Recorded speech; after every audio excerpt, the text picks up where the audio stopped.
लहंगा उठा दे पासवान जी के बारात पासवान जी के बारात लहंगा उठा दे पासवान जी के बारात पासवान जी के बारात नाच ना रे छोरी आज तोहरे नुरात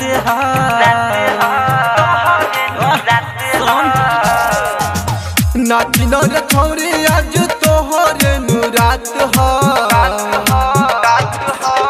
लहंगा उठा दे पासवान जी के बारात लहंगा उठा दे पासवान जी के बारात मिली 2000 अभी तो शुरुआत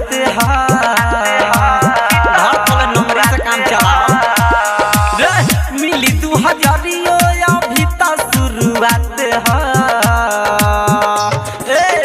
लहंगा उठा दे पासवान जी के बारात लहंगा उठा दे पासवान जी के बारात लहंगा उठा दे पासवान जी के बारात पासवान जी के बारात लहंगा उठा दे पासवान जी के बारात पासवान जी के बारात सुनो ना खड़ा न कहराया वो चढ़ाए स्टेज पर बाकी वाला खेला होई राउटी में बेड पर राउटी में बेड का बुझालू सुनो न खड़ा न करो हाली चढ़ाए स्टेज पर बाकी वाला काम होई राउटी में बेड पर सटा के रुपया साधाली ऐसन जात सटा के रुपया साधाली ऐसन जात लहंगा उठा दे पासवान जी के बारात लहंगा उठा दे पासवान जी के बारात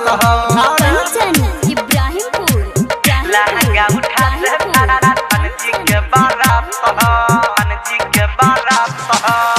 देख हई छोरा सब ढोरी में दांत काटली लहंगा के चीज पर शादी में बैठली शादी में बैठली ना बचबले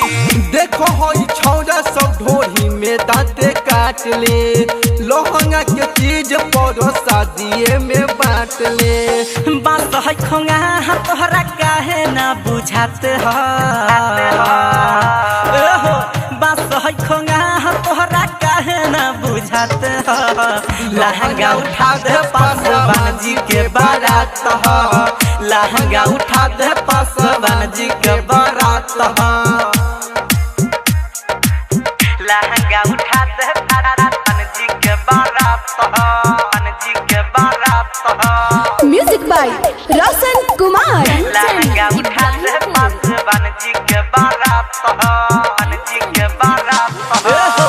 केपी कुणाल राम जी राज पानी झारदी राइटर विकास समियानो ताहर फारदी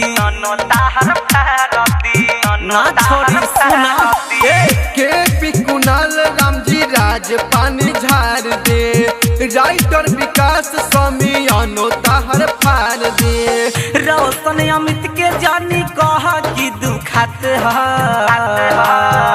सुनो रोशन अमित के जानी कह कि दुखत लहंगा उठा दे पासवान जी के बारात लहंगा उठा दे पासवान जी के बारात मिली 2000 अभी तो शुरुआत